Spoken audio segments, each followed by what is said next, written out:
अस्सलाम वालेकुम, मैं हूँ रियाज अहमद मलिक। आप देख रहे हैं साहर न्यूज़।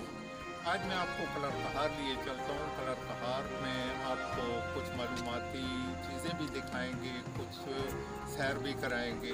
मैं अब जिस जगह पे मौजूद हूँ उस जगह का नाम है तख्त बाबरी।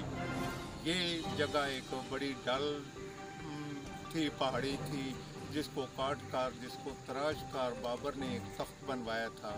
कहते हैं उस पे बैठ कर बाबर अपनी फ़ौजों से ख़िताब किया करता था। ऊपर थोड़ी सी जगह बनाई गई है जिस पे बाबर के लिए तख्त बिछाया जाया करता था।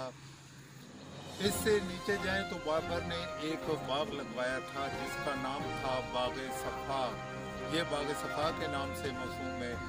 1990 में इस कलर कहार को डॉक्टर लियाकत अली खान नियाजी, जो उस वक्त डिप्टी कमिश्नर हुआ करते थे, उन्होंने अच्छी खासी इसकी तज़ीनो आराइश भी कराई थी।